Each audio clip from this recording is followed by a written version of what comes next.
Kenichi is your average Japanese salaryman, and one day, while overworking himself as usual, he collapses to the floor. Normally this would be where he gets sent to another world, but in Kenichi's case, he just survives and sues his company so he can retire on a farm. Life has been going pretty well for him, but all of a sudden, while he's making lunch for himself, he vanishes and appears in the middle of a forest. He tries looking around to figure out where he is, but all he finds is the skeleton of a fallen knight and a bunch of unfamiliar plants. He has watched a lot of anime in his lifetime, so he knows this is probably an isekai adventure. To confirm it, he yells out status window to see if something happens. To his surprise, his status screen does indeed appear, so he is definitely stuck in another world, and honestly he's fine with that. He checks out his status, but he's a bit confused since he can't see any HP bar on the screen. However, he does have his Amazon account, so he can still make as many impulsive purchases as he wants. He also has access to an item box, so he picks up a handful of weeds to test out what the item box can do. He puts the weeds in his item box and figures out that he can separate and retrieve the individual components from the items he puts in it. He also decides to test out the store, so he takes a look at it,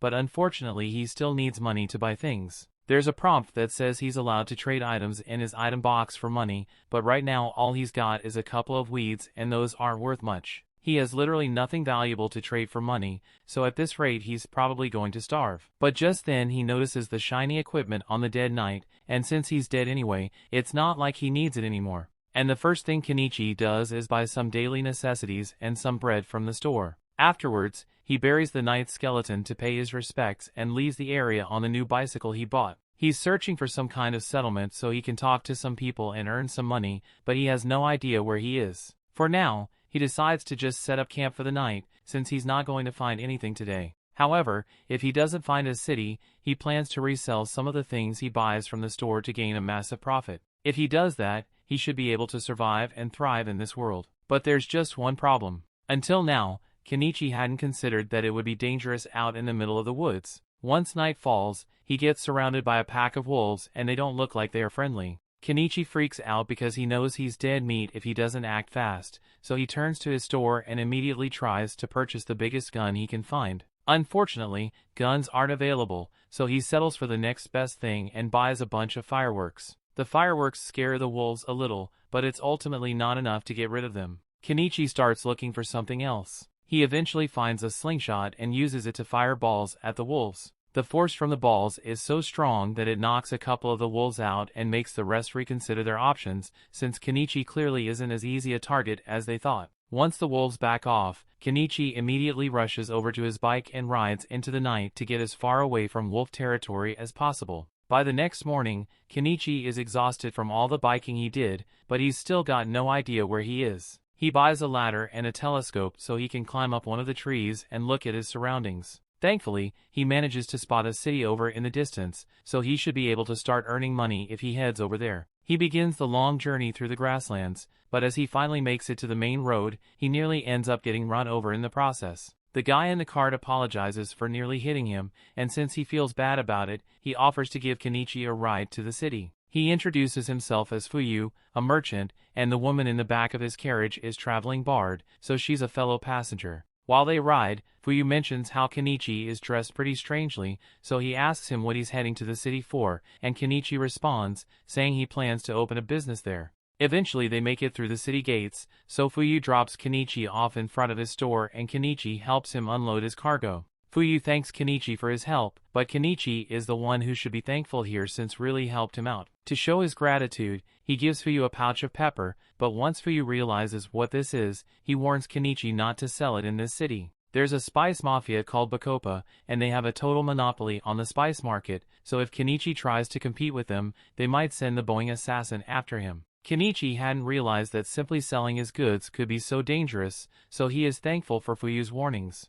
Fuyu normally wouldn't want to risk drawing the attention of Bacopa, but since it's a private deal between him and Kenichi, he decides to buy the pepper. Kenichi tries to tell him he doesn't have to pay for it, but Fuyu insists since a merchant never accepts anything for free, because that would mean he owes Kenichi a favor. Kenichi can understand that, so he accepts Fuyu's payment, but even though he was giving Fuyu a discount, he still got a lot more than he was expecting. He only paid 1,000 yen for that pepper, but Fuyu paid him the equivalent of 100,000 yen for it. Kenichi walks around town for a bit, and he eventually finds a local inn and restaurant, so he heads in and is greeted by the hostess Azalea. He tells her he is here for lodging, and she would be happy to help with that, so she shows him to the front desk. The price for one room is 1 copper coin, and payment has to be made up front, so Kenichi gives her the money. Now all she needs Kenichi to do is write his name in the contract, but Kenichi suddenly realizes that he doesn't know how to write in this country's language. Azalea notices Kenichi's strange clothing, so she asks if he's some kind of foreign ambassador,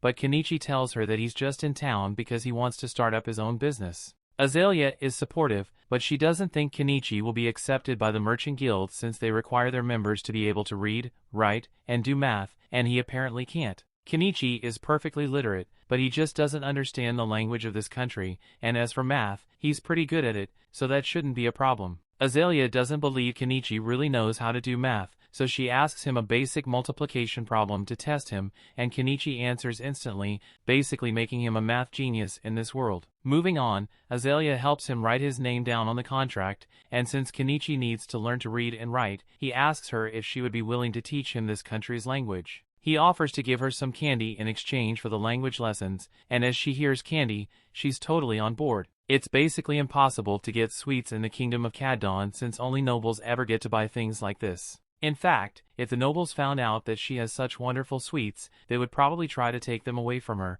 but she refuses to let that happen. After Azalea calms down from her sugar rush, she begins teaching Kenichi about this world's language, and it's pretty easy for him to understand since it's similar to the katakana of Japanese. The numbers also follow the same decimal system, so it's not long before Kenichi is able to read and write perfectly. Azalea is amazed that he was able to learn the language in just a few hours. And if he can do that, then he's definitely smart enough to make a good name for himself as a merchant. So she's starting to consider him as a good marriage partner. Kenichi thinks Azalea is joking since he is old enough to be her father, so he doesn't take her statement seriously. He finishes the portraits he had been drawing of her, and when Azalea sees it, she is overjoyed because it looks exactly like her and normally only nobles get to have their portrait taken. Kenichi has given her delicious candy and drawn a portrait for her, so she can't let him go without giving him something in return, which is why she jumps on top of him, and that night Kenichi makes a clap.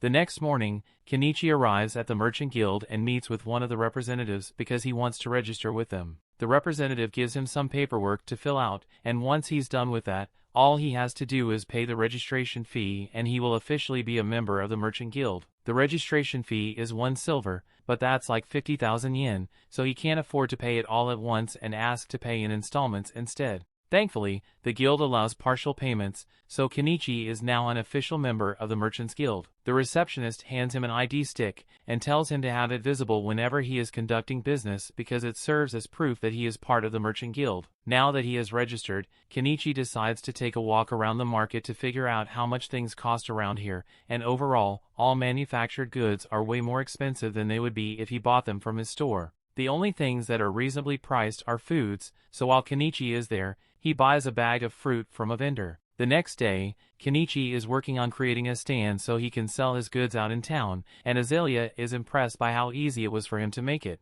While Kenichi is putting on a couple of flyers, Azalea notices that he's using clothespins, and she's really interested in these since their design is really cool. The clothespins that exist in this world are made of wood and a rubber band, but they break so easily that they are practically useless. She asks Kenichi if he's selling these as well, but Kenichi hadn't even considered the fact that something as simple as cloth spins could be so valuable. Later that day, Kenichi heads out into the market for his first day as a merchant and finds a good spot next to an old lady. He asks her if she's fine with him setting up his stall here, and she has no problem with it, so Kenichi pulls his stall out of his item box. Anama is impressed by Kenichi's selection of goods, so she looks around for a bit and spots the clothespin he is selling. She really likes them, so she offers to buy a couple. And Kenichi is surprised since he didn't think she would want to support her competition. Anama points out that there's no rule saying she can't buy from him, and besides, she doesn't plan on having some sort of rivalry with him anyway. As the day goes on, Kenichi's stall begins attracting customers, so his goods are being sold fast. Specifically, the clothespins have become quite popular for their reliability, so Kenichi could probably make a living off selling those alone. However, he knows other people will eventually create similar clothespins, so he can't rely on them forever. Just then, a man comes over to Kenichi's stall, and from the fact that he has a sword on his hip and really nice clothes, Kenichi can tell that the guy must be a noble. The man says he wants to have a look at Kenichi's knife, so Kenichi lets him test it out. After the man is satisfied with the sharpness tests, he asks for the price. Kenichi tells him the knife costs 2 silver, and that's pretty expensive, but the man can understand why since this knife is excellently made. He would love to buy it, but he needs a blade that's slightly longer, so Kenichi checks his shop to see if there's anything bigger available, and eventually he manages to find a katana. The man absolutely loves the katana, but Kenichi tells him the price is 1 gold coin, and that's really expensive, so the man isn't sure if he should buy it or not. While Kenichi watches the man try to convince himself that the sword is a necessary expense, a cat girl starts sniffing his face and licks him. This is the first time Kenichi has ever seen any beast folk, so he's a little scared at first. But he soon comes down and asks them what they would like to buy. They tell them they want the cloth that he is using to cover his stall, and those originally weren't meant to be sold. But Kenichi is a businessman, so if they want the cloths, then he will sell them the cloth. He tells them 1 cloth costs 3 copper pieces, but since they want to buy 3, he will give them a discount and only charge 8 copper instead. That's a good deal for them, but the beast folk are really bad at math, so they don't understand what Kenichi said at all and assume he's trying to scam them. The nobleman tells the beast folk that Kenichi is telling them the truth, so they don't need to worry about being scammed. So they take his word for it and buy the cloths. The man also decides to buy the sword since it is incredibly well made, so by the end of the day, Kenichi made a really good profit. Meanwhile, elsewhere in the city, a maid who bought Kenichi's clothespins shows them to her master, Primula. Margaret asks Primula if they can use these in the mansion since they would make her work a lot easier, and Primula thinks that's a good idea, so she tells Margaret to go buy some more tomorrow. Better yet, she wants to sell these clothespins at her own company, since this is a gold mine of opportunity, so she runs off to ask her father for permission. That evening, Kenichi is taking a bath by the well, and he really wishes he could have a warm bath, but those haven't been invented yet, so he's going to have to make one himself. He looks through the store to see if there's anything he could use to make the hot bath, and he happens to find a barrel for sale, so he intends to fill it with water and put it over a fire so he can experience a hot bath again. And if his idea works out, then he might be able to make some profit from it. That aside, Kenichi has been benefiting a lot from his online store screen, but he has no idea how it actually works, or how the packages even get to him in the first place. To be honest, it's way too good to be true, so Kenichi worries it might steal his soul as compensation at some point, but for now there's no use worrying about it, so he decides to go to sleep. Meanwhile, out in the forest, there's a little girl named Anemone, and she's currently on the run. The story continues. We see next day, as Kenichi is setting up his store, he decides to update his inventory a little, so he puts some jewelry up for sale. These aren't valuable gems by any means, but they look pretty, so he should be able to make a decent profit off them. Just then, the maid from yesterday, Margaret, shows up and says she is here to buy some more clothes pins from Kenichi. He asks her how many she wants to buy, and he's surprised to hear that she wants 100, but she has the money for it, so he finalizes the sale. While he is packing up the pins for her, Margaret notices some of the jewels he set out and asks if they are made of real diamonds. Kenichi tells her the jewels are all made from polished glass, but even so, they look really nice, so Margaret asks him to set one aside, so she can come back and buy it later. Business goes on as usual for the rest of the day, but just as Kenichi is about to close up shop for the day, the beast folk from yesterday come back to his shop. They look pretty serious, so Kenichi is worried that they might be here to beat him up. But then Miley gets up close to his face,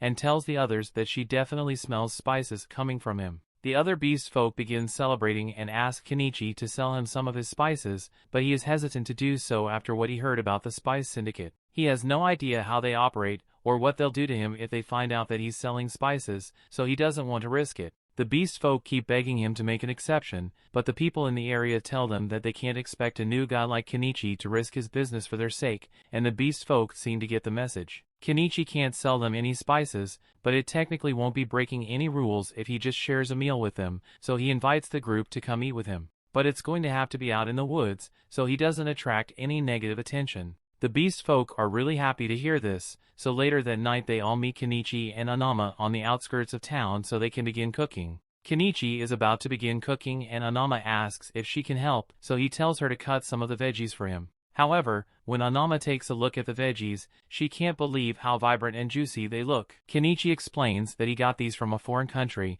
and he can guarantee that these taste really good. While Kenichi and Anama are working on the veggies, Miley and the other beast folk are busy in the river trying to catch some fish, and soon enough they manage to get a decent amount. Now that all the ingredients are ready, Kenichi begins prepping the fish with the spices and throws everything in a pot to cook for a while, eventually resulting in a meal that the beast folk absolutely love. They'd never tasted anything like this before, so they are really thankful for the meal, but all this good food is making them crave alcohol really bad. Anama tells them to show some restraint since alcohol is really expensive, but Kenichi sees no harm in giving them a little to drink, so he pulls out a bottle of cheap booze and pours them a couple of glasses. But in exchange, he wants them to swear that they'll never tell a soul about the meal he made for them. Anama warns Kenichi that he's being a little too generous, but he doesn't see anything wrong with letting the beast folk enjoy themselves, especially since they seem to be good people. That night, they drink together, bathe together, and eventually fall asleep under the stars, and Miley seems to really like Kenichi now. The next morning, Kenichi returns to the inn, and Azalea is a bit upset, since he was out all night. Kenichi tries to explain that he was just hanging out with a couple of beast folk outside town, but judging from the cat lady fur on his jacket, she thinks Kenichi did a lot more than just hang out, and she's mad he chose to do it with a cat lady instead of her. Later that day, Kenichi is setting up his shop for another day of business, but as he is doing so, Margaret shows up with Primula to visit Kenichi's shop. Kenichi is distracted by Primula's beauty at first, but then he notices Margaret standing behind her, and realizes they must be here to buy that necklace Margaret asked about yesterday. He brings it out, and Margaret pays for it before giving it to Primula so she can inspect it. And with how well it is made, she's having a hard time believing that it's not made of real diamonds. She asks him if he has any more of these in stock, so Kenichi buys a bunch more from his store and brings them out to show her. Primula is incredibly impressed by the quality of Kenichi's products, as well as the fact that he has an item box, so she has a request to make of him. She tells him that she is the daughter of the owner of the Mallow Trading Company,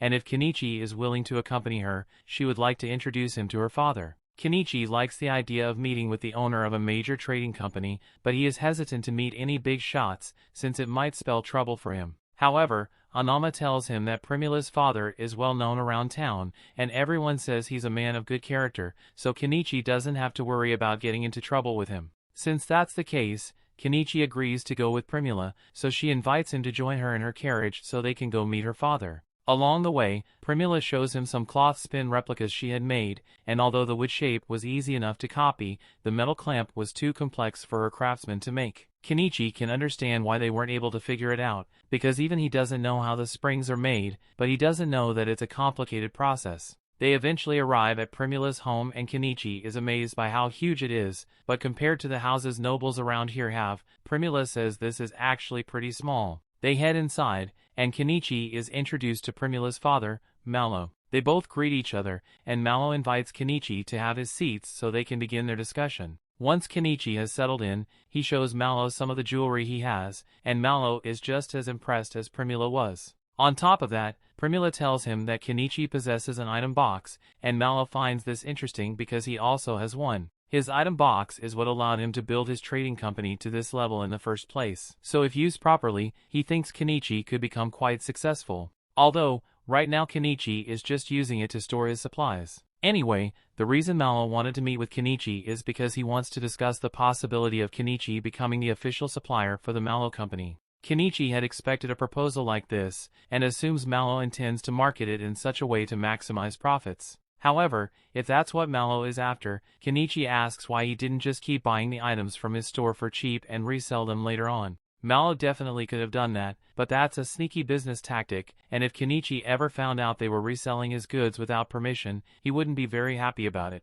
Also, having a direct conversation with Kenichi like this gives Mallow an edge over his competitors who would eventually approach him as well. With that being said, Mallows would like to begin their partnership negotiations and offers to pay Kenichi 50% of the retail price for his goods. Kenichi could have for a better deal, but he's honestly okay with this since he's already making a ridiculous amount of profit from his online store, so he accepts Mallow's offer and the two shake hands on it. He officially signs the supply contract, and the first few items he supplies Mallow with earn him over 1,000,000 yen worth of coins. However, when Primula sees all the beautiful jewels Kenichi has in stock, she falls in love with them and asks her father if she can just buy these ones from Kenichi for herself. Mallow sees no problem with that, so Primula offers to pay him 10 gold coins for them, which is equivalent to 2 million yen. So for the first time since he got here, Kenichi has an 8-figure bank balance. Since he's doing so well for himself, he decides to finally begin setting things up for his quiet life and buys a home from his store. The next day,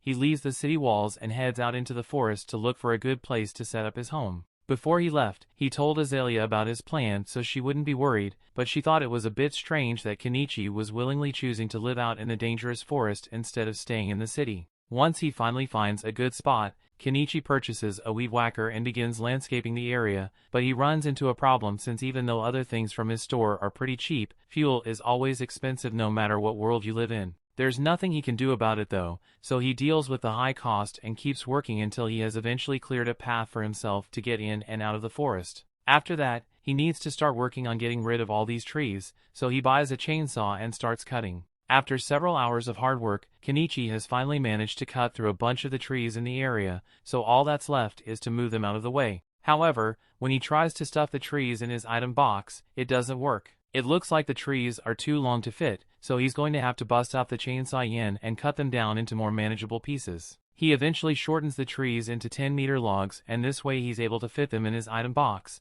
so he's almost done with the tree removal. The only thing left to do is pull out all the tree stumps, but that's going to be a lot of work and the sun is already setting, so he decides to come back and finish up tomorrow. The next day, Kenichi returns to the forest to finish the work, but after digging at the stump for a while, he realizes that this is way too much work for a middle-aged man like him. So rather than destroy his back over this, he decides to just buy a backhoe. However, once he actually sees it, he realizes he just spent 1.2 million yen on heavy machinery because he didn't want to do manual labor and he's kind of regretting that. But at the same time, this means he won't have to work as hard, so maybe it was a worthwhile investment. He starts up the engine, but then he realizes that this thing runs on diesel, and his store doesn't sell diesel at all. He starts panicking since it would be a huge waste if he couldn't use the backhoe after he spent so much money on it. He thinks for a second and realizes he could probably make his own diesel if he mixes kerosene and some additives, but when he's about to try it out, he realizes he could destroy the backhoe's engine if he gets the proportions of the mixture wrong.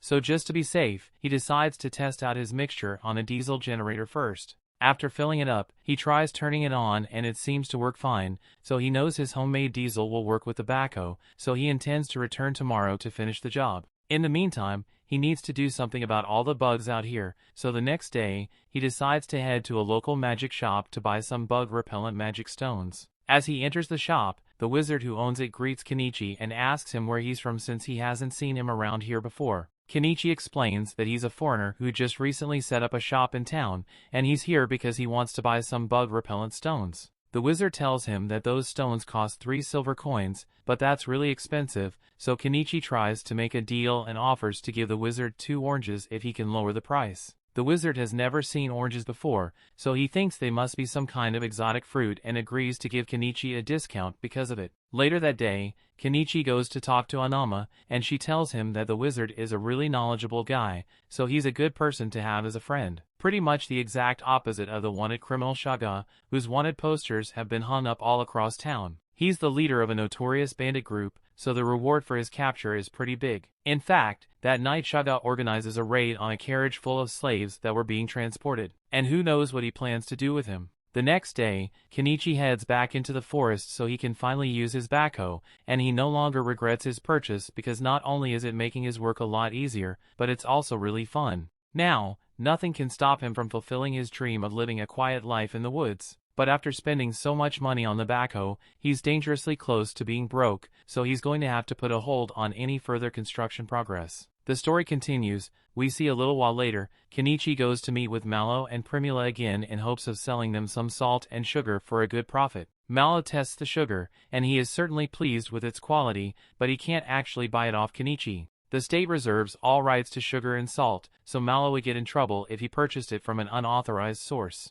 However, on the bright side, those jewels Kenichi sold him before are selling like crazy, so Mallow would like to purchase more of those immediately. The extra jewels Kenichi just sold earned him 15 gold coins, which is roughly 3 million yen. so now he has enough money to finally purchase that log cabin he found in his store. He honestly still can't believe that there's a whole cabin for sale in his store, and for only 1.7 million yen too. It almost sounds too good to be true, but Kenichi isn't going to miss out on the deal, so he buys the log cabin. Unfortunately, the cabin must have been sourced from Akiha, because when he purchases it, he gets buried in a pile of wood planks and some instructions that he doesn't know how to follow. He takes a moment to read over the instructions manually, and just as he had feared, assembling this thing is going to be a major pain in the ass to do. But he has already paid for it, so he has no choice but to get it over with. As Kenichi begins building, the beast folk from earlier happen to be passing by, and as a show of gratitude, they decide to help Kenichi out with his construction. Several weeks go by, and thanks to the beast folks' help, Kenichi has been able to make steady progress on his log cabin while also keeping his stall open. And in just under a month of work, the construction of the cabin is finally out complete. He couldn't have gotten all this done in such a short time without the help of the beast folk, so to thank them, he organizes a nice barbecue party. However, even though the cabin is finally complete, there are still a ton of things that Kenichi has to do on his own, like painting the walls and the roof and generating electricity. It took another month to get all his necessities worked out, but once everything has finally been taken care of, Kenichi's home is completely self-sufficient. He made a fence around his house and farm, and as for electricity, he set up a couple of solar panels. Now that he is finally finished setting up his dream home, the first thing Kenichi does to celebrate is to take a nice warm bath. Although, he still needs to figure out how to get indoor plumbing since he had to make several bike trips to fill up this bath. The next morning, Kenichi heads back to the inn to tell Azalea that he's finally done with his forest cabin, so he won't be staying at this inn anymore. Azalea is a bit surprised since she didn't think Kenichi was serious when he said he wanted to build a house out in the forest, but she's also happy that he could achieve one of his goals, even if it means she won't get to see him as often anymore. The day after that, Kenichi wakes up in his cabin, and since the weather is so wonderful, he decides to go out and take some photos of the local flowers. However, his little joyride is cut short when he nearly gets shot by an arrow. Kenichi is so surprised that he falls off his bike, but more arrows are fired at him, so he ducks for cover behind a tree. The ones firing the arrows are seen to be some new beast folk that happens to live in the forest, and in their defense they were out here hunting, so they instinctively attacked him. But even after realizing that Kenichi is the human who built a house in this forest, they don't care and decide to kill him anyway. Kenichi has no idea why these beast folk are attacking him, but he's not going to sit back and let them do as they please, so he reaches into his inventory and pulls out his slingshot to return fire. The beast folk get a little spooked since they weren't expecting the weak human to fight back, and they start reevaluating their choices once Kenichi throws fireworks at them and pulls out his excavator. The beast folk have no intention of waiting around to see what that thing can do, so they all run away, and Kenichi is left wondering what that was all about, but just then he notices a wounded animal crying out in pain at the base of the tree. It has been shot in the leg and probably won't last much longer unless Kenichi does something quickly. He approaches the cat, but the cat doesn't trust him, so it snarls as he gets close. Kenichi doesn't want to get bitten, so he spends a little money buying some cushion armor in case the cat tries to bite him. But as he goes to remove the arrow, the cat hardly fights back, so it must be out of stamina. This makes it a lot easier to treat the cat's wounds, so he buys a bottle of alcohol to disinfect the wound, and then applies some antibiotic cream. The cat's wounds have been taken care of, but there's still no guarantee that it'll survive out in the open like this, so Kenichi decides to take it back to his house. He sets up a blanket for the cat to rest on, but it still hasn't moved muscles since he treated it, so he's starting to worry. He hasn't seen any vets since he came to this town, but there might be some kind of healing magic he can use, so he goes to ask the wizard about it. The wizard listens to Kenichi's story and realizes he must have found a bobcat,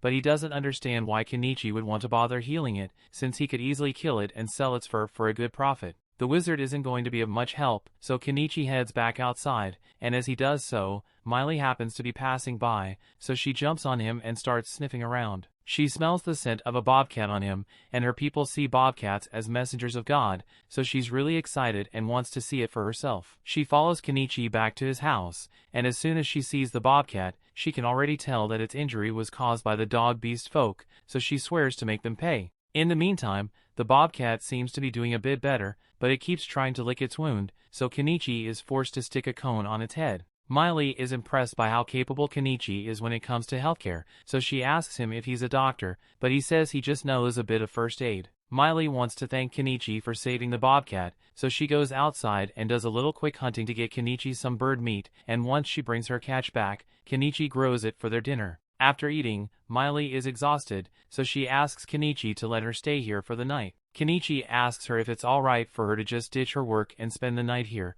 but she is more worried about the bobcat than she's about work right now. Kenichi agrees to let her stay the night, but he only has one bed, so Miley suggests that the two of them sleep together, and Miley ends up on top of Kenichi's later that night. Several days later, the cat seems to be doing a lot better, so Kenichi decides to start working on his farm, but even though he can buy the seedlings and tools for his farm, he still has to think about his water situation, because having to run down to the river every time he wants to water his crops would be a major pain to deal with. The first thing that comes to mind is for him to construct a well with a pump, but that'll have to be a job for tomorrow because he's too tired to do it today. He goes to bed, and the next morning he wakes up to the feeling of the bobcat jumping on his stomach. As much as that hurt, he's happy to see that the bobcat is so full of energy, so he takes off his cone and releases it back into the wild to live its life. Now back to that well matter, Kenichi decides to take a few days off from running his stall so he can get to work on it. He drills a hole in the ground and installs an electric pump so he now has access to fresh water whenever he needs it.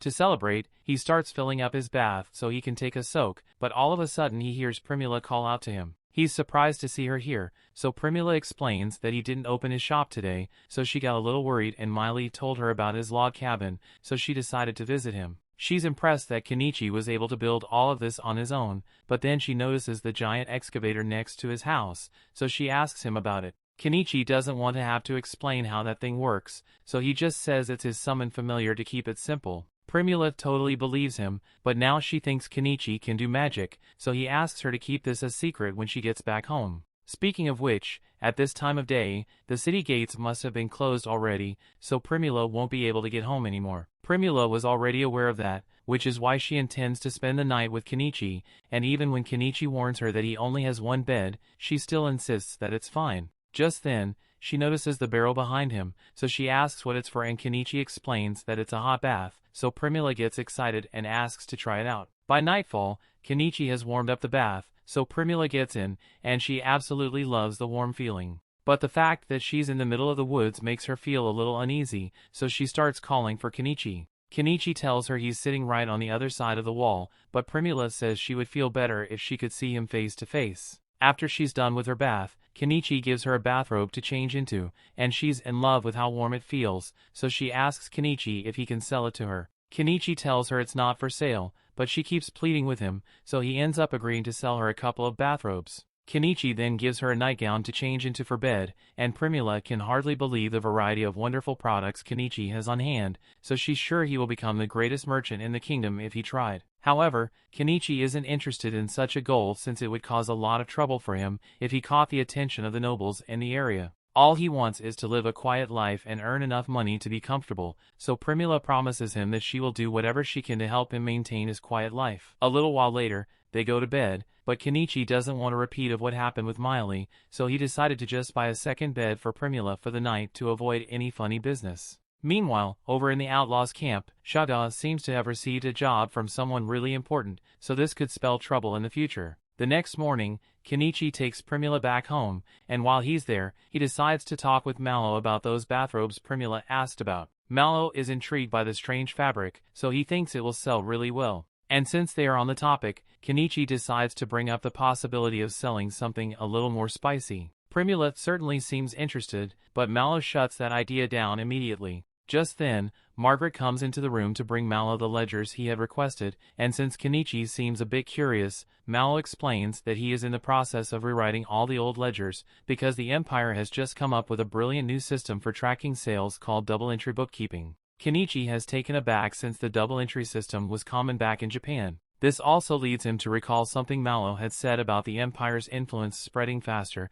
thanks to the new inventions of a particular man. In fact, Mallow was just about to go test one of the latest inventions from that man, and to Kenichi's surprise, it was a pitcher pump. He already had his suspicions before this, but for someone to invent a pitcher water pump so easily would require prior knowledge of how it works, meaning there might be someone else in this world who was sent here from Japan, and Kenichi is slightly worried since he now has competition. Over the next few days, Primula would occasionally visit Kenichi and spend the night at his place, but tonight is special because she's going to be traveling for a supply run tomorrow, so she won't be able to visit for a while. She asks Kenichi if he still has that spicy nightgown because she'd like to buy it from him, so Kenichi asks if there's a guy she's trying to seduce, and Primula answers saying he's the one she's after. Kenichi doesn't know how to respond to that, but he doesn't think it's right for him to have that kind of relationship with Primula, especially since he's friends with Mallow. And there's no way Mallow would agree with Primula getting involved with an old man like him. However, Primula tells Kenichi that she already got her father's approval, so that won't be a problem.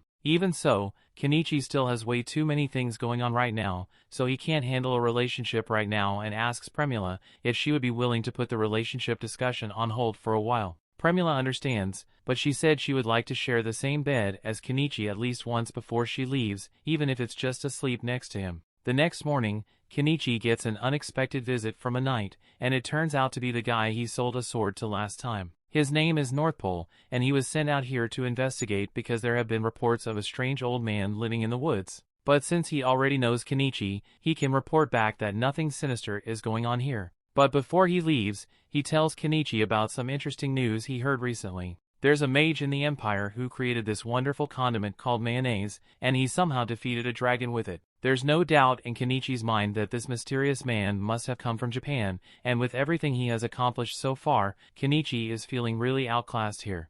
The story continues. Still, it's not like he's going to run into this guy anytime soon, so the next month goes by without issue. Kenichi is sitting at his stall one afternoon when he realizes that Primula's supply run caravan should be returning soon, so he plans to visit her later today. However, just then, he hears a massive commotion in the town square, so he gets up to go see what it's about. Apparently, a caravan was attacked by bandits, and everyone aboard the caravan was kidnapped, including Primula. Mallow is seen begging the adventurers in the streets to help rescue his daughter, but since the bandit who kidnapped her is the infamous outlaw Shaga, no one wants to risk going up against him, and it will take days before the Knight's Order can organize a rescue mission under those circumstances. Meanwhile, Primula gets locked up in a cage by Shaga and his goons. She is still unharmed for now, but that's just because Shaga plans to sell her off as some sick nobles for extra money, and her chances of escaping on her own are practically zero. Mallow knows it's only a matter of time before Primula faces a terrible fate, so he is really desperate to save her and turns to Kenichi to beg for help. Now Kenichi is in no way capable of fighting,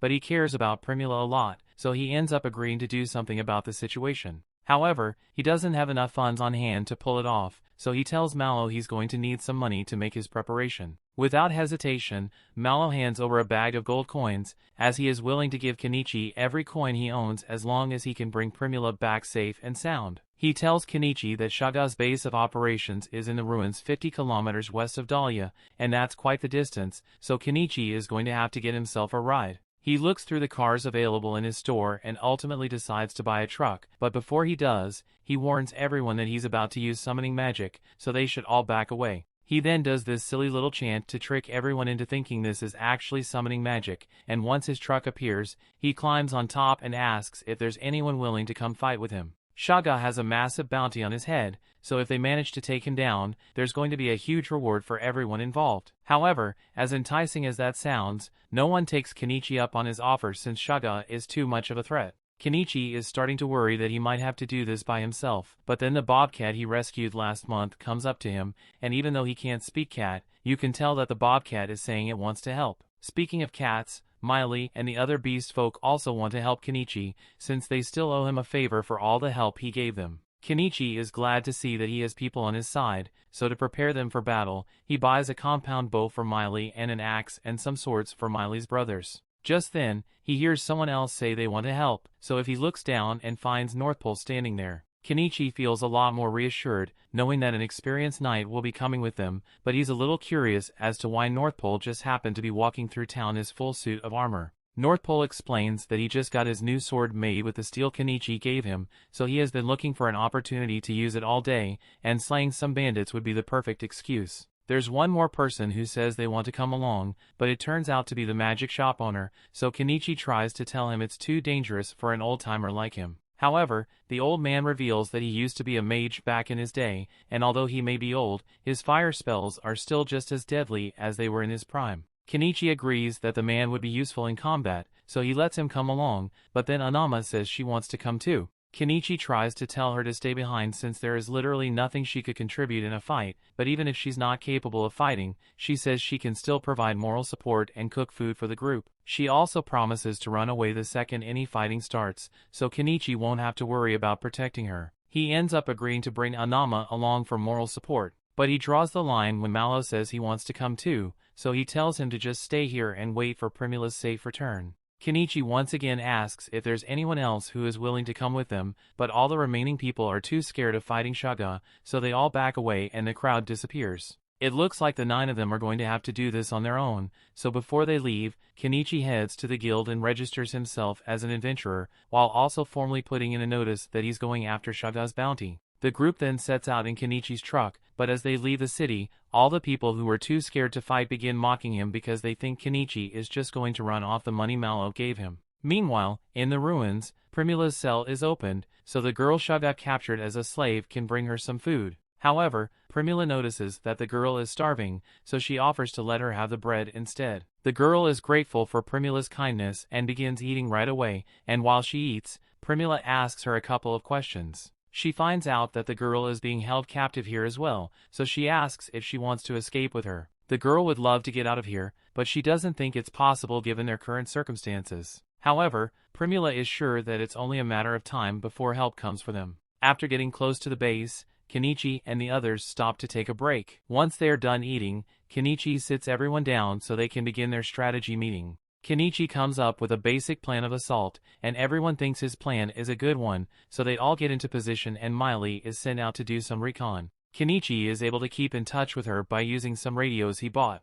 But to keep it simple, when Miley asks about the radio, he just tells her it's a magic device that allows them to talk over long distances. Now that Miley is in position to act as their scout, Kenichi and the others all climb into the truck so they can get going, and Anama is left behind for her own safety. Since there's no guarantee that they'll be able to win, Kenichi asks Anama to go contact the Adventurers Guild if they don't return within a day's time. Late into the night, Kenichi asks Miley for a status update on the bandits, and from what she can see, it looks like the bandits are having a party. In fact, most of the bandits are actually drunk right now, so this is the perfect chance for them to attack. Before they go in, one of the beast folk gets Kenichi's attention hands in a walnut. Kenichi asks what this is supposed to be, so the beast man explains that it's a pill to help take Kenichi's mind off the fact that he's going to have to kill people. Apparently that was good enough for Kenichi, so he takes a bite of the pill, and he is instantly sent on the most intense trip of his life. Kenichi hardly knows what's going on anymore, but he remembers he has a mission to do,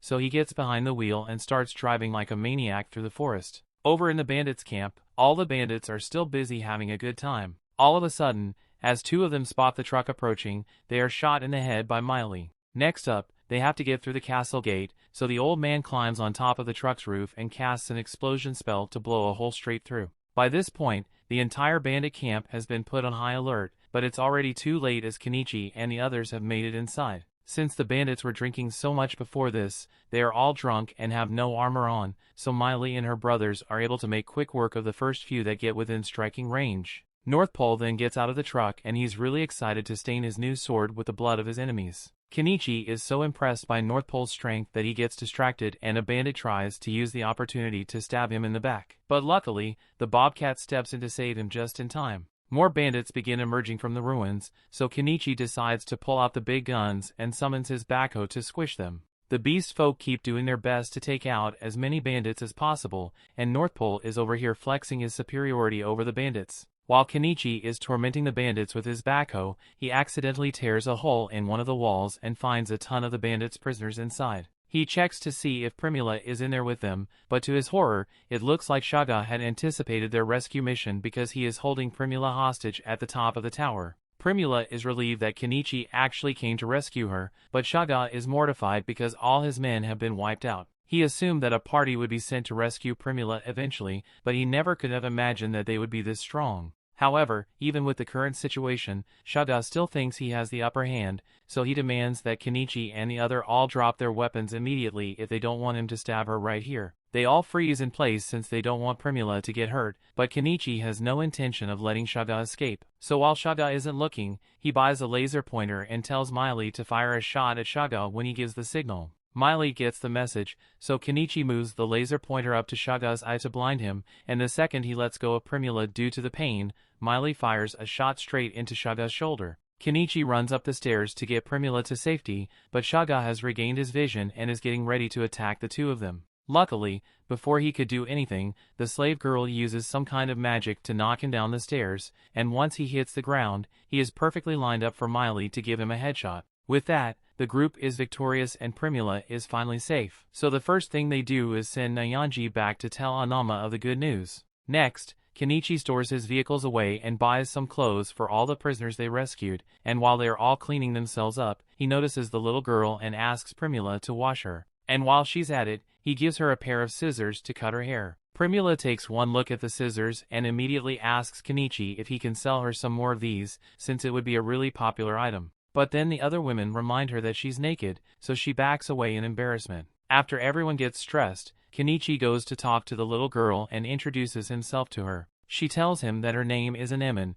and she has an important letter to hand over. It's a letter docs saying the noble who was funding all of Shaga's kidnappings, and North Pole promises to make sure said noble faces punishment for his crimes. With that, this incident is officially over and it looks like they'll be able to make it back to Dahlia safely. But first, everyone is really tired, so they all live asleep for the night. The story continues. We see in the morning, Kenichi drives everyone back to town, and the people in town are eagerly waiting to see if Kenichi managed to succeed after all. As his truck pulls up to town square, Primula gets out and runs into her father's arms because she's glad to see him again. But while they are having their reunion, Mallow notices that the dress Primula is wearing is of really good quality, so she proudly tells him that Kenichi is the one who gave it to her, and they both have the same idea. Speaking of Kenichi, Mallow still hasn't properly thanked him, so he goes up to Kenichi and tells him he is truly grateful for his help getting Primula back. While he's here, Mallow also asks Kenichi if he managed to recover all the goods from Shaga and his crew,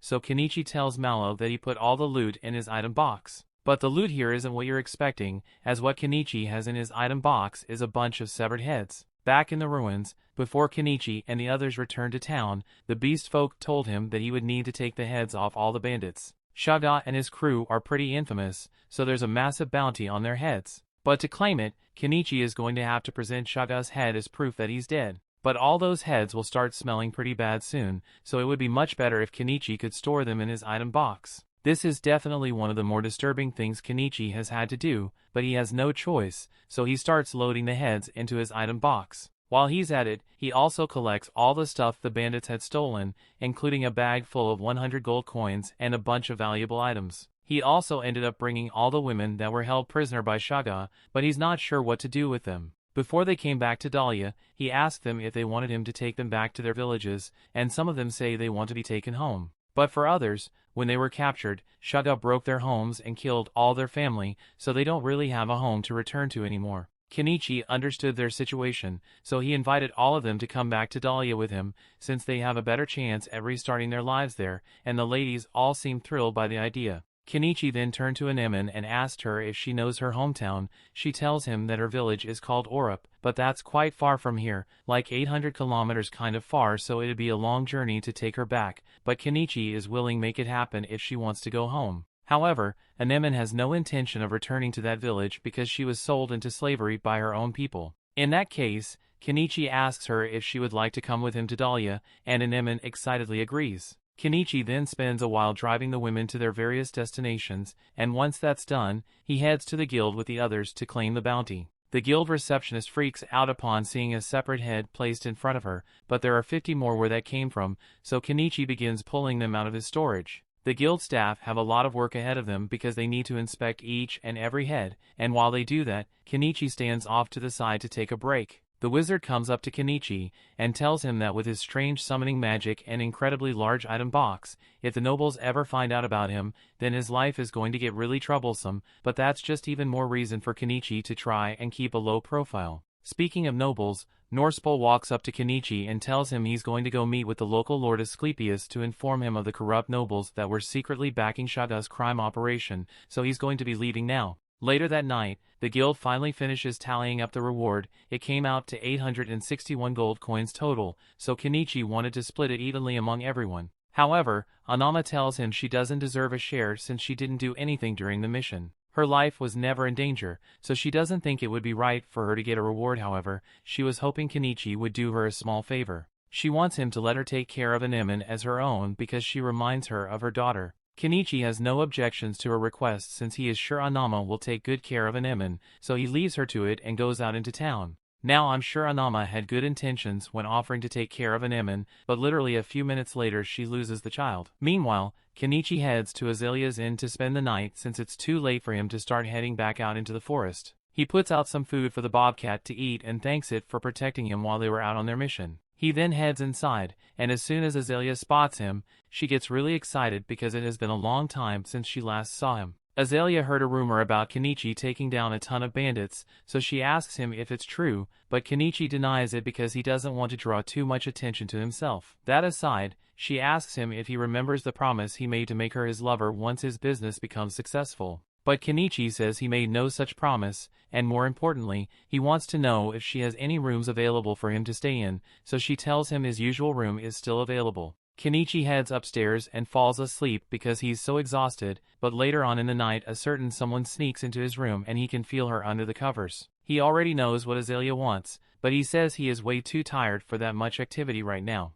Even so, Azalea persists and she doesn't get to see Kenichi often, so she gets on top of him and they're about to begin, but then the two notices a child watching them. That pretty much killed the move, so in the end Azalea went back to her room and Anemone ended up spending the night in Kenichi's room. Kenichi figured that Anama would be really worried about Anemone, so he went to her shop to see if she was there, but he couldn't find her, so he decided to just finish up the rest of his errands for the day. He still has a lot of loot from Shaga's camp, so first he heads to the weapons store to sell the swords and shields he got. He then sold the rest of the valuables to Mala's company for 35 gold and took the furniture to the old man's shop for 22 gold. Since the loot is going to be shared evenly, they all end up getting 12 gold from it, and now that that's done, Kenichi thinks it's finally time to head back to his house. Once they arrive, Anemone is amazed by how pretty the place looks, but to her surprise, she finds Anama waiting inside. Anama had been worried sick about Anemone, but she figured Kenichi would find her eventually and bring her to his house, so wait to hear for her. However,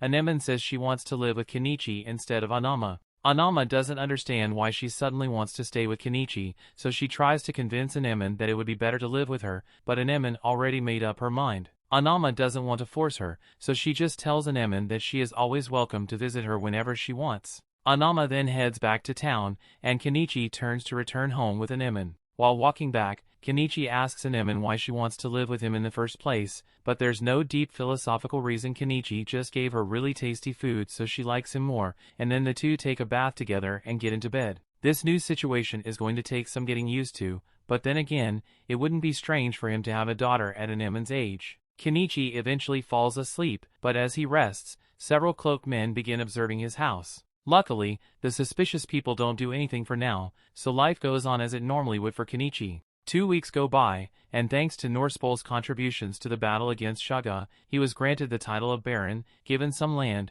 and rumor has it that he's currently looking for a wife. And in other news, Kenichi showed Malo and Primula a design for a bicycle a while back, but they laughed in his face because they thought it looked too dumb to be profitable. However, they later came to their senses and realized how good bicycles really are. They apologized to Kenichi for laughing at him earlier, and even offered to pay him 5 gold coins for the idea. Now, bicycles are fairly common in the country, and Kenichi is glad that his idea made such an impact, but he is still feeling a bit uneasy because he can't shake the feeling that someone is watching him. He ignores the feeling for now and heads to the guild so he can receive the final payout for the reward. And once he's got his money, he gives everyone their share. Even though Anama said she didn't want to cut, he still gives her a little money. Anama doesn't think she deserves it, but she says she'll accept his kindness, and in return she gives Anemone an apple. Everything seems to be going well, but Kenichi suddenly gets the feeling that he's being watched again, and this time he's sure he's not imagining things because he sees the person that's spying on him.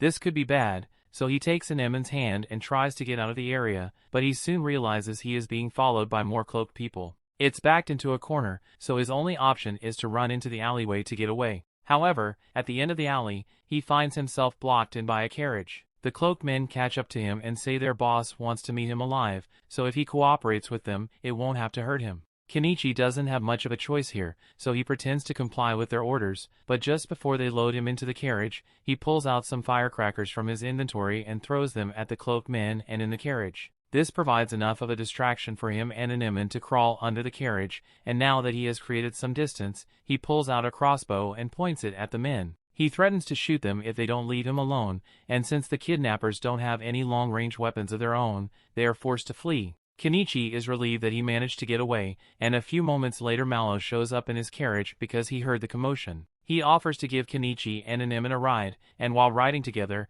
Kenichi tells him all about what happened. He believes this must have been the work of a noble that is part of the anti-monarchy faction, and he suggests that Kenichi go to meet with the local Lord Asclepius so he can get some protection. Kenichi agrees that it may be a good idea, but he doesn't want to risk it since Asclepius might ask him to start paying taxes, and he hates taxes, so he decides it might be better to just leave the city altogether. After returning home, Mallow tells Primula about Kenichi's decision to leave town, and Primula is upset because they haven't even gotten to properly thank Kenichi for everything he did for them. The bicycles were such a popular item that the local lord granted them a family name because of it, and as such they owe Kenichi a great debt, so they can't let him leave until that debt has been repaid. That is why Primula has decided that she will leave town with him and spend as much time with Kenichi as possible. She already tried to gain his affection once before, and he rejected her. But when she was kidnapped, Kenichi didn't think twice about risking his life to save her, so Primula is sure that he must care about her deeply. And if that's true,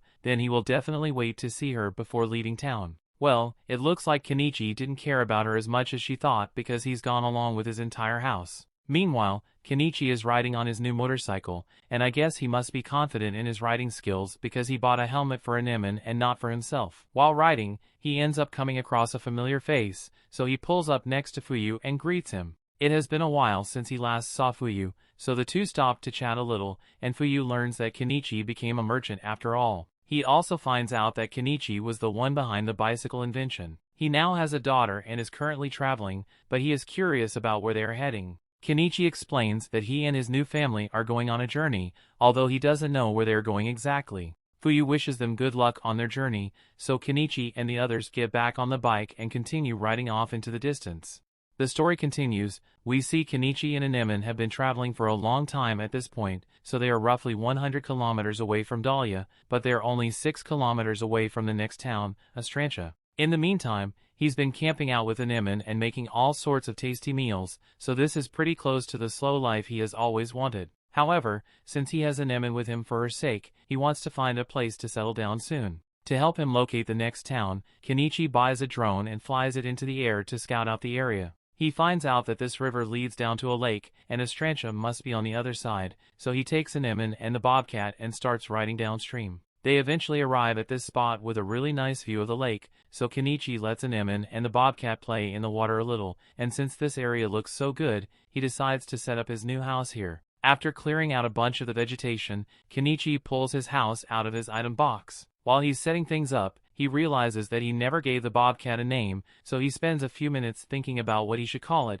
and eventually comes up with the name Vil. That night he begins giving Anemone lessons on reading and writing, and she's pretty smart, so she figures it out pretty quickly. But when it comes to math, she struggles a little. While Anemone is racking her brain to figure out the math problems, Kenichi takes a look at his store window to see if there's any way for him to get diesel cheap. Till now, he has been using kerosene and additives to make his own diesel, but he remembers watching a show that said he can make biodiesel from cooking oil, but he doesn't really understand how that works, so he decides to buy a couple of books on the topic. While he's reading, Anemone finishes her homework and asks Kenichi if she can read with him. Kenichi tells her she won't be able to understand it because the book is written in the language of his homeland, but Anemone says she wants to learn the language too. Since she wants to learn it so badly, Kenichi buys a children's book for Anemone and she immediately gets to work studying it. Next on Kenichi's agenda, he starts setting up some camouflage for his house so it doesn't stick out so much, and while he is doing that, he hears some rustling in the bushes. He is put on edge since that sound could mean there's a monster nearby, so he loads his crossbow and prepares to attack anything that comes after him.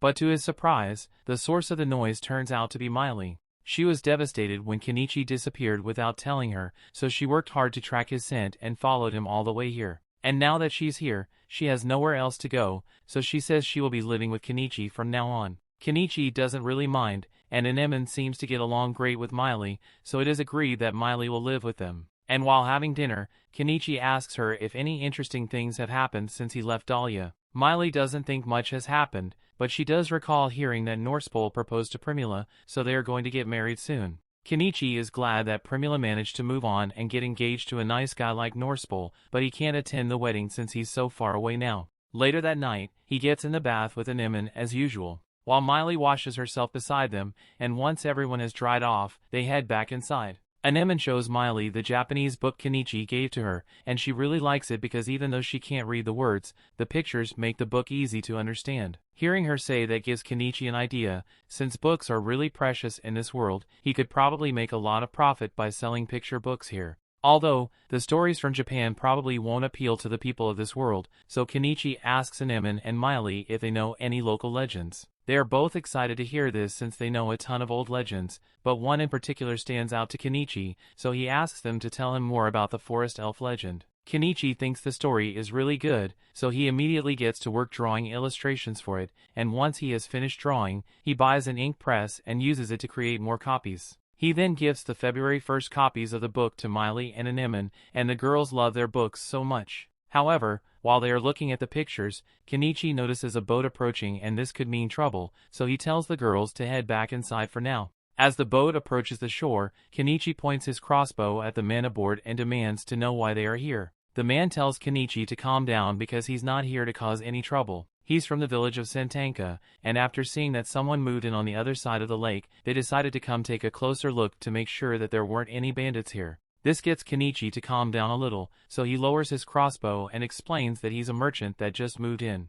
Just then, Vel comes over to Kenichi and the beast folk is shocked since bobcats normally never get attached to people, so for Kenichi to have befriended one means he must be a good guy. Crouton decides to take the beast man's word for it, so he introduces himself to Kenichi and the beast man does the same. Kenichi decides to show Crouton and Nyanyas around his house to prove that he isn't doing anything dangerous and everything looks pretty normal, so Crouton apologizes for the intrusion and then prepares to leave. But before he does, he notices the books Kenichi made on the table, and asks if Kenichi would let him buy one for his daughter and Kenichi agrees. Once Crouton and Nyanyas are gone, Kenichi and the girls have lunch together and afterwards, Anemone spends some time reading in the house while Kenichi is out in the forest looking through the bushes for some medicinal herbs. But then Miley comes up to him, and since Anemone is occupied at the moment, she was hoping to have some alone time with Kenichi, and Kenichi can't bring himself to refuse, so stuff happens again. A little while later, Kenichi gets to work on his latest project and you might as well call him Walter, because he's cooking up a storm in there.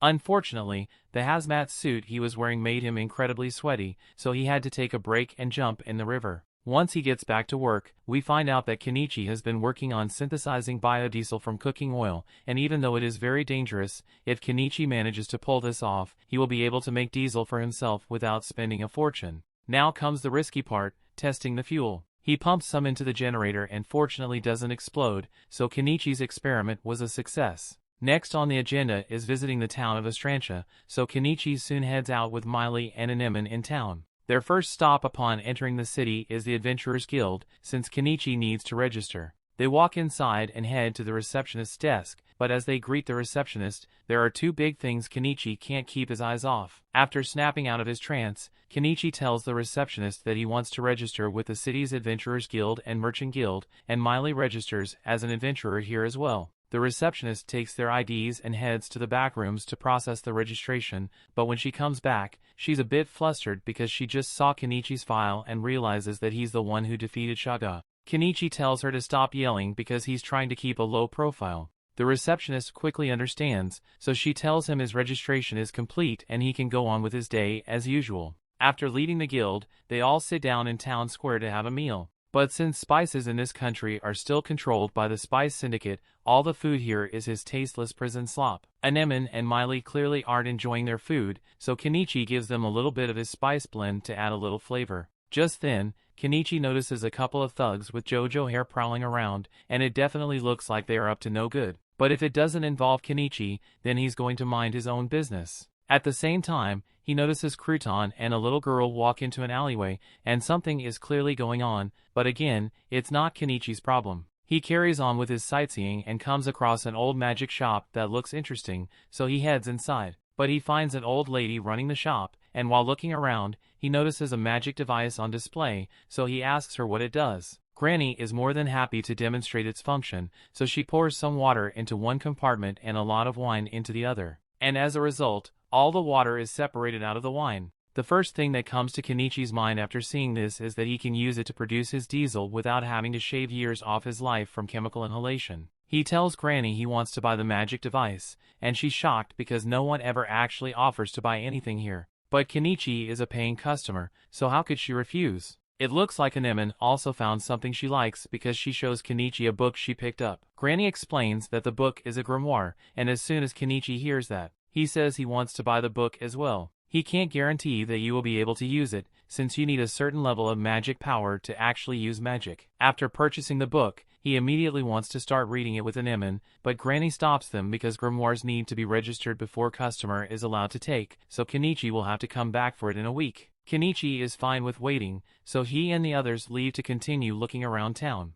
However, they end up bumping into Nianyas outside. Nianyas is surprised to see them, but he's in quite a hurry so he doesn't have time to chat. Kenichi has a bad feeling that he's about to get mixed up in something troublesome, so he wants everyone to head home, but before they could, the group spots Crouton being attacked in the alleyway with his daughter. Kenichi can't ignore it this time, so he is forced to help, but first he buys a plague doctor mask to hide his identity from the thugs. The thugs have a major grudge against Crouton, and they were fully prepared to kill him and his daughter, but before they could, Kenichi appears behind them and starts throwing fireworks. He declares that the fireworks are one of his many magic spells, and since the thugs have never seen anything like it before, they all run away scared. After making sure the man is alright, Crouton sits down by the fountain and tells Kenichi the whole story. Back when Crouton used to work as a government official, he worked hard and arrested a bunch of members of the Spice Syndicate, and ever since, they've been targeting him. Crouton's daughter asks if Kenichi and the others are his friends, so Crouton explains that he met Kenichi a few days ago and he's the one who made the book he bought for her.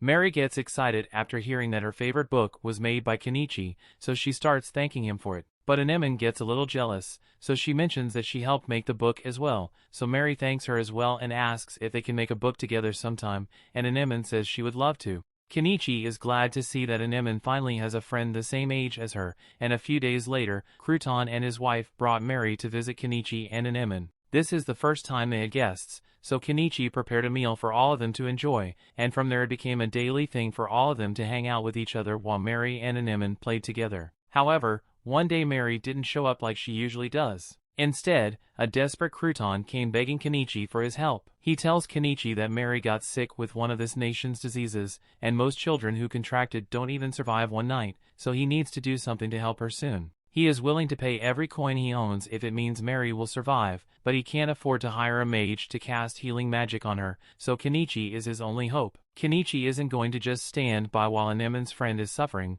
so he hands Crouton a pack of painkillers and tells him to give it to Mary to reduce her fever. And hopefully he mentions something about the dosage too. While the painkillers will help with Mary's fever, they won't cure her, so Kenichi races off to go call the magic granny for help. Later that night, they all meet at Crouton's house to see Mary, and Granny can immediately tell that Mary is sick with something called chicory fever. It is treatable, but it requires the seeds of a special flower that only grows out in the forest. Someone needs to go get those seeds before morning, so Kenichi, Crouton and Nianyas all head out to retrieve them. But as they leave, we find out that the Spice Syndicate thugs were watching the whole thing, and they are definitely going to try something now that Kenichi and Crouton are gone.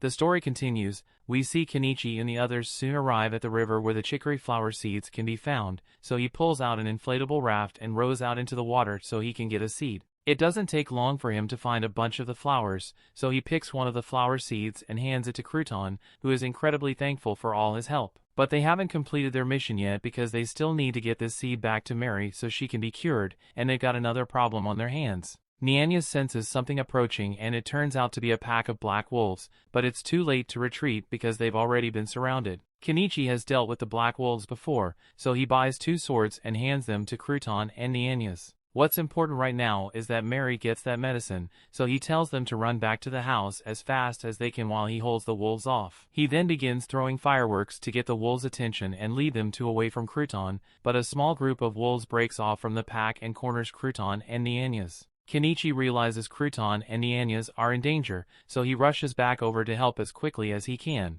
But while he's doing that, we see those thugs from earlier hiding behind the trees, and they seem to be controlling the wolves with some kind of whistle. The wolves proceed to attack Nianyas and Crouton, so the two fights back with the swords Kenichi gave them. The thugs are pissed that Crouton is somehow managing to survive, but all their malice allowed Vel to sense their presence, so she wastes no time in knocking all the thugs to the ground. Vel then starts attacking the dogman, causing him to drop his whistle, and as he does so, all the wolves stop attacking Crouton. Kenichi sees this and realizes that the thugs must have been controlling the wolves all along, and since the dogman lost his whistle, he tells Nianyas to take Crouton and get out of here while he has the chance. The dogman manages to get Vel off and grabs his whistle to order the wolves to go after Crouton, but the wolves seem to be too scared to move. None of them have any idea what's going on, but all of a sudden a massive bear appears. Wolves realizes just how much danger they are in, so they flee the forest, and the first one to fall victim to the bear's rampage is the dogman, and after hitting the ground, he definitely looks dead. The bear then switches its target and goes after Kenichi instead, but Vel stands in its way and then proceeds to scratch up the bear's face. Kenichi thanks Vel for the help and then pulls out more fireworks to try and scare off the bear. This is 10 times the usual amount, so Kenichi is sure it will get the beast off his tracks. But to his surprise, the bear actually eats the fireworks, resulting in a massive explosion inside its mouth. While the bear is still stunned from all the fireworks, Kenichi takes the opportunity to bring down this heavy machinery and whack the bear in the face to finish it off. Now that the bear is dead, Kenichi stores his body in his inventory as well as his backhoe, and he's glad he made it out of that fight alive, but he still had to think about what to do with the unconscious dogman. A little while later, Kenichi returns to Crouton's house to see if Mary is doing better, and thanks to the medicine he got, she's going to make a full recovery, so Crouton and his wife are deeply grateful to Kenichi. Kenichi isn't the type to go around saving others, but he has to admit that helping out her made him feel pretty good about himself. Just then, he remembers that he has something important to discuss with Crouton, so he asks to speak with him privately for a minute. The two of them head outside, and Kenichi tells Crouton that he managed to make a deal with the dogman in the woods. He bandaged the dogman up so he wouldn't die of his wounds, and in exchange, he had the dogman promise that he would never harm Crouton or his family again. The dogman agreed to the terms, although he has no control over what the rest of the thugs do, since there are a lot of them who hold major grudges against Crouton, so they will surely continue coming after him, although it might be a different story if Crouton were to leave this town. Kenichi tells Crouton that it might be a good idea to leave this town since it would ensure that no one comes after him or his family again. Crouton admits that leaving would be the best option, but he literally has nowhere to go, and he can't go to Dahlia since the Spice Syndicate operates over there as well. Kenichi thinks about it for a minute and comes up with a good solution to Crouton's dilemma. Kenichi happens to know a knight named Norspol, who just became a baron, and as such he is currently recruiting people to live on his lands. So if Kenichi writes a letter to Norspol telling him all about how great Crouton is, then he would be sure to let Crouton move in.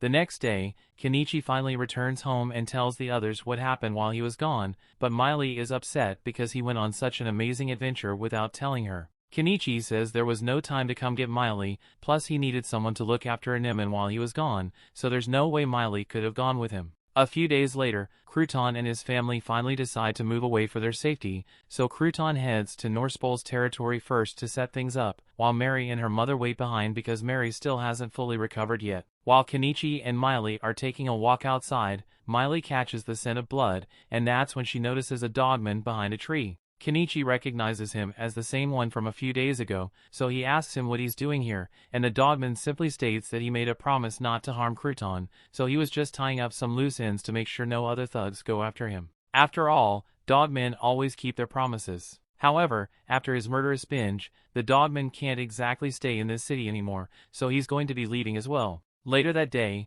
Kenichi heads into town to sell the bear he killed at the guild. The man in charge of dissection is amazed that Kenichi was able to defeat a tusk bear on his own, but Kenichi says he just got lucky. Anyway, he would like to keep the meat and the magic stone on the bear to himself, and he wants to sell the rest to the guild. The man says he understands, but with how big the bear is, it's going to take him a long time to finish dissecting it, so he asks Kenichi to come back in the evening. Kenichi is fine with waiting a little, and since it's still only midday, he decides to head home and finish up one of his projects. But as he walks past a shop, there's a familiar face inside and it seems like she's looking for someone important to her. Back at Kenichi's house, he finally gets around to using that artifact he bought to make his biodiesel, and after a lot of chemistry that would probably blow your house up if you tried it, Kenichi is finally able to create what he believes to be pure diesel for his engines. Now the only way to know for sure if it worked is to test out his generator, and when he turns it on, the generator doesn't explode, so his experiment was a success. With this method, he was able to make a liter of diesel for only 300 yen,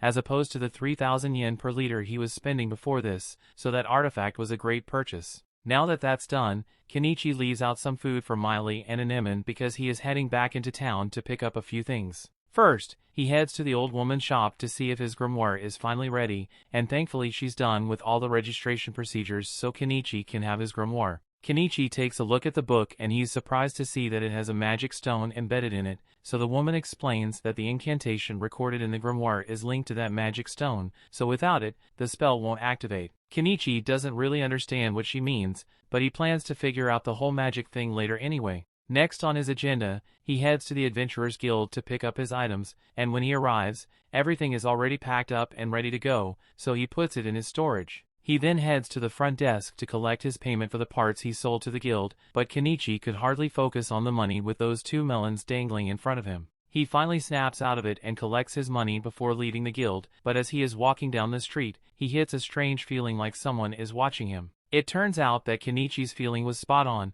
because he was being watched by someone and it turns out to be Primula. He is shocked to see her and asks what she's doing all the way out here, but Primula asks him how he could have been so cruel as to leave without her. Kenichi tries to explain that the only reason he left Dahlia was because of the nobles trying to capture him, but Primula still thinks Kenichi should have at least said goodbye to her. Kenichi can tell that this outburst is causing quite a scene, so he asks Primula if they can continue this discussion somewhere more private. Primula takes him to the hotel she's staying at and begins yelling at Kenichi again for leaving without giving her a chance to repay him for all the things he has done for her. Kenichi doesn't really think he did that much, but Primula reminds him that he saved her life, so she owes him a huge debt of gratitude. Kenichi is starting to get a little uncomfortable, so he changes topics and mentions how he heard rumors about Primula getting married to Norspol. However, while there were certainly discussions about it, Primula ultimately turned down the engagement, but that's beside the point. Primula says she's not going home unless Kenichi agrees to go with her, but Kenichi has no intentions of leaving,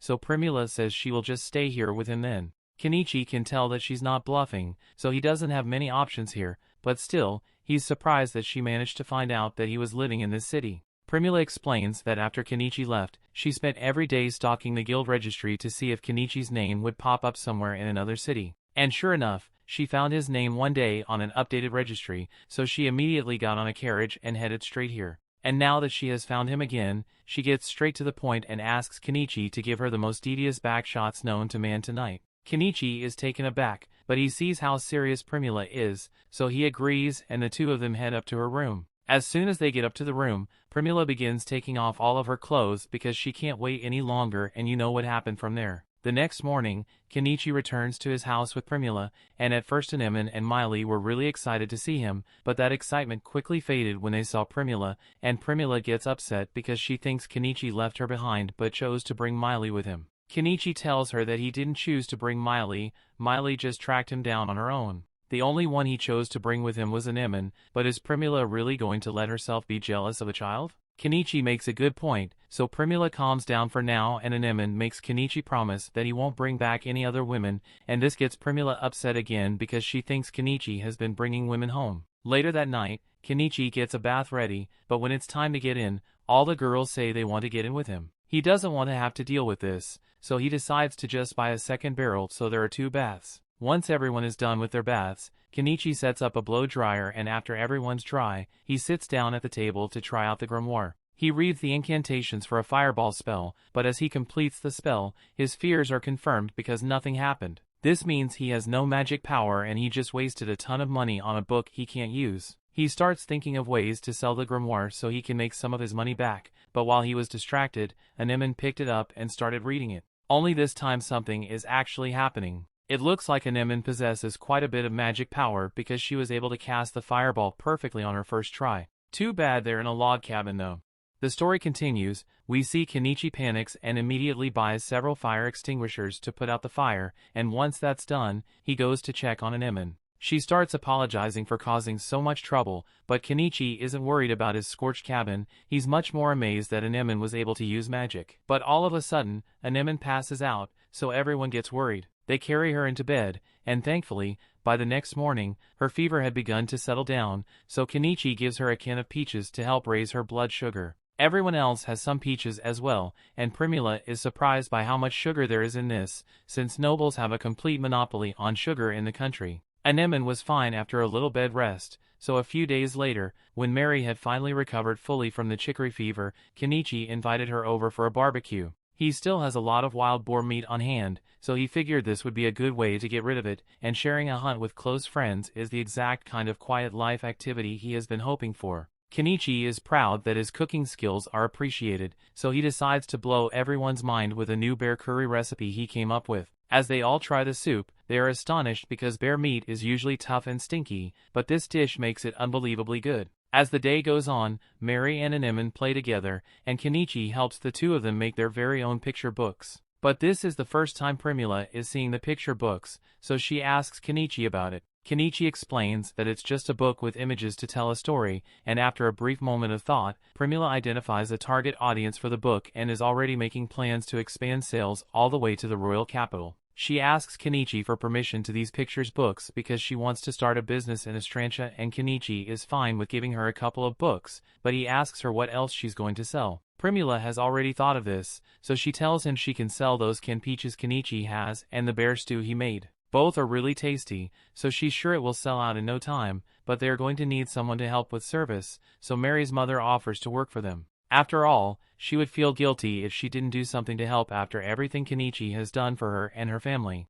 Besides, Primula is still new to Astrantia, so it would be good to have someone around who is familiar with the area. Mary also offers to help since she's old enough to start working now, and since everyone is going to be working at the new stall, Anemone doesn't want to be left out, so she says she'll work there too. The next day, Primula wants to get to work right away, so Kenichi takes her to the city gate and buys a food cart for her to use. As the day goes on, the food cart starts to pick up steam as customers begin filing in from all over the place. Unfortunately, with all the attention they were getting, they also ended up attracting a couple of scammers who put a bug in their bowl and then accused Primula of serving them bug-infested food. While all that was going on, Kenichi is busy doing some land surveying with his drone, and from the looks of it, the forest on top of that hill is completely untouched, so he is sure he will find a lot of medicinal herbs and forest veggies, but he wasn't expecting to find a ton of gemstones embedded in the rock. He's never seen gems of this color before, so he's not sure what they are, but he's convinced that they have to be valuable, so it looks like he's going to become a miner soon.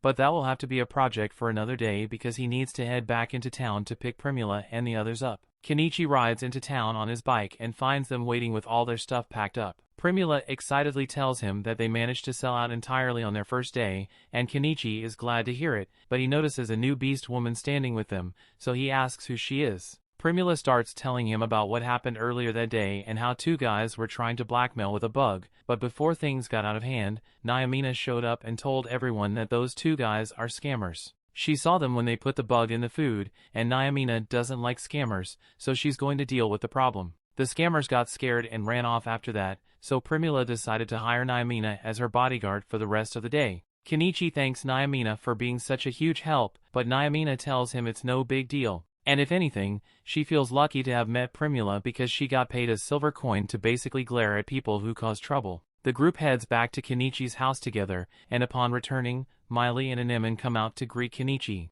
But Miley becomes hostile when she sees that Kenichi came home with a new woman. Kenichi explains that Naimina is just a bodyguard that Primula hired, and she's only here because Primula wanted to treat her to dinner. Miley is fine with it as long as Naimina doesn't become another competitor for Kenichi's affection, so they all head inside to have dinner. Naimina gets to try some of Kenichi's bear meat stew, and she's amazed that bear meat tastes so good. The only thing that would make this better is if she had some wine to go with the meal. And as luck would have it, Kenichi does have some wine, so he pours Naimina a glass and she practically melts in satisfaction. Kenichi asks her if she would like to take a bath once she's done eating, and Naimina perks up in excitement after hearing that she can have a hot bath. And since the baths are going to be used, Anemone offers to heat them up. They head outside and Anemone proceeds to cast her fireball spell to set the bath drum on fire and heat it up instantly. She then does it again for the second drum and everyone is impressed with how good she is at using magic now. They all then take their baths and dry off in front of Kenichi's blow dryer,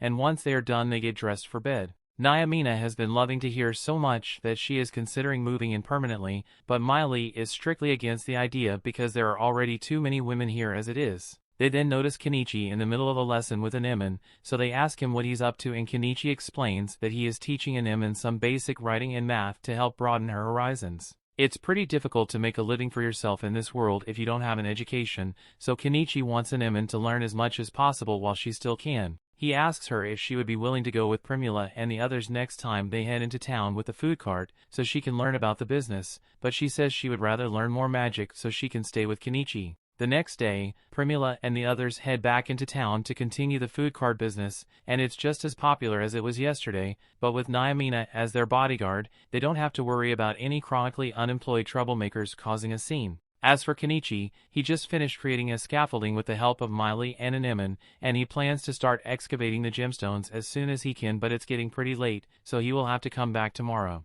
As he is packing everything up, Primula approaches Kenichi and asks him how he always has such useful stuff inside his item box, but Kenichi tells her it's a secret. There are some things he can't tell her, no matter how much she asks, and he's aware that that makes him sound suspicious, but she's just going to have to put up with it. He then kisses her, but Nyamina tells Kenichi to stop with all the romance causes, reminding her of how single she is. The next day, the group returns to the plateau, and after Kenichi has cleared out a bit of the vegetation, they all begin searching around for all sorts of interesting plants. While the others forage through the bushes, Kenichi gets to work carving out the mountainside to get some of those gems. And when he finally pops one loose, he tosses it into his item box to have it appraised, and it turns out that the gems are worth 200,000 yen each, and there are a lot of them, so Kenichi practically hit the jackpot. After a long day of lucrative gem mining, the group heads home and Kenichi starts working on dinner. He has something special in mind, so he has the girls help him grind some of the bear meat down, and then teaches them how to wrap the gyoza, but Miley and Nyamina can't help with this step because of all their fur. Once all the pieces have been folded, Kenichi puts them in a pan to cook, and eventually the gyoza is ready to be eaten. They are all in love with the flavor and texture of the gyoza, especially with this yellow sauce Kenichi prepared for it, so Kenichi tells them that the yellow sauce is mayonnaise. Nyamina has heard of mayo before because it's really popular in the empire right now. Apparently a mage created it using magic, so Primula asks Kenichi if he used magic to create his mayonnaise, but Kenichi tells her he just made it with eggs. Primula is shocked to hear that something as amazing as mayo can be made without magic, so she asks Kenichi to show her how to make it, but he doesn't want to do that right now, so he tells her to wait a bit. In that case, Primula asks him if he will let her sell his gyoza recipe at her food stall tomorrow. Kenichi says he is fine with it, but making the gyoza is a lot of work, so he's not sure Primula will be able to handle it. However, Primula tells him that won't be a problem because she can just hire more workers. Kenichi is impressed by how proactive Primula is being, so he offers to show her one more of his recipes. He tells everyone to follow him outside because he has something special to show them. He quickly deuces the meat and some alcohol, causing a huge fireball to form, and once he's done grilling the steak, he gives Nyamina a bite. Nyamina goes silent after taking her first bite, so Kenichi asks her if there's something wrong with the steak, but on the contrary, she went silent because the steak is simply too perfect, but it has a strange smell on it. Kenichi explains that the scent is probably from the liquor he used to marinate the steak, but as soon as he mentions liquor, Nyamina pounces on him and starts asking for a drink. Kenichi eventually agrees to let her drink a little, but he warns her that this stuff is pretty strong, so she should pace herself, but Nyamina completely ignores him and downs the whole glass in one gulp. She immediately gets drunk and starts hugging Kenichi as thanks for the liquor, but Miley can see where this is going, so she pulls Nyamina by the hair to get her off Kenichi. Nyamina tries to assure Miley that she's not trying to steal Kenichi away from her. She just wants him to let her live in the shed,